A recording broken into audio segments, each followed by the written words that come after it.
Dari sekian banyak produk Adobe, Premiere Pro adalah salah satu program video editor yang sangat populer dan digunakan oleh banyak orang.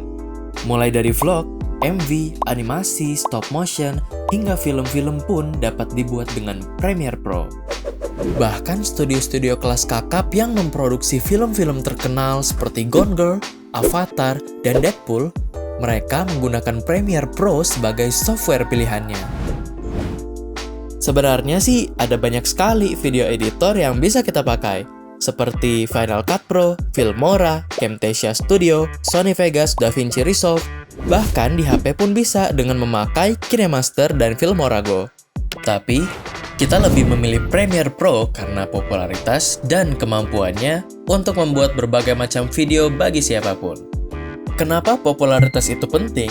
Karena dengan menggunakan program yang populer, itu memudahkan kamu untuk berkolaborasi, mengedit bersama, bahkan menggunakan hasil editan orang lain yang sudah ada untuk mendapatkan efek yang diinginkan.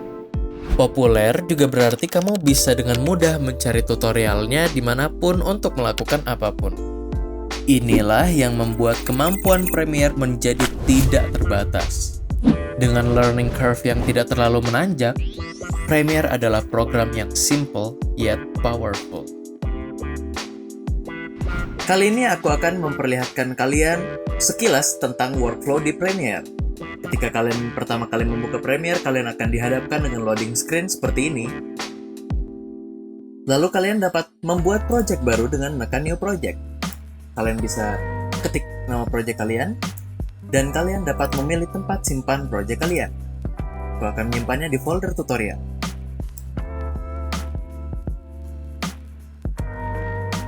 Tampilan awal Premiere kalian mungkin agak sedikit berbeda tergantung versinya, tapi kira-kira ini adalah panel-panel utamanya. Ada project, ada source, ada timeline, dan ada program. Project adalah di mana kamu akan menyimpan bahan-bahan dari video yang ingin kamu buat.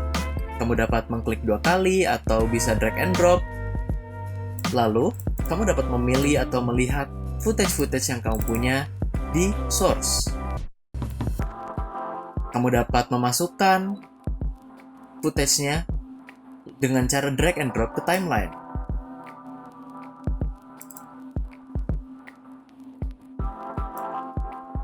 Nah, timeline adalah tempat di mana kamu mengedit si videonya.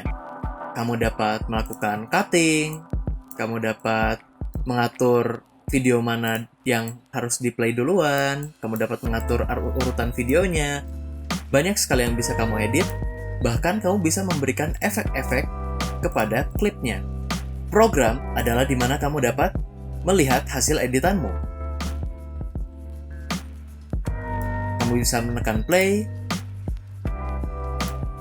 kamu bisa menyetel resolusi playbacknya, dan kamu bisa menyetel tampilannya.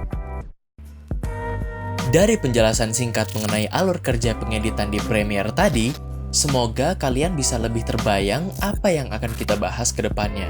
Karena kita akan membagi seri ini menjadi 4 bagian besar: cutting, editing, color grading, dan production.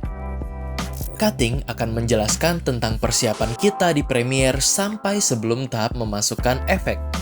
Kita akan membahas import dan pengorganisasian footage di Premiere, penyetelan awal sequence, penyusunan footage, dan cara cepat mengekspor video. Editing akan lebih membahas mengenai efek-efek yang dapat dilakukan di Premiere Pro, seperti video effect, sound effect, keyframe, text animation, dan lain sebagainya.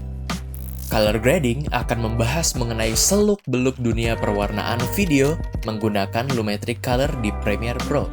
Dan yang terakhir, pada production akan dijelaskan cara ekspor yang lebih advance dengan penyetelan preset dan detail-detail lainnya, sekaligus penggunaan Adobe Media Encoder.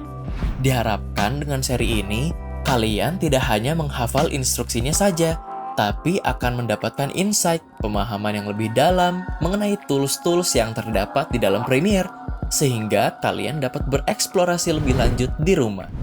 Bagaimana? Tertarik tidak? Tunggu saja lanjutannya di channel ini. like dan subscribe apabila tidak ingin ketinggalan video-video menarik lainnya, dan sampai jumpa.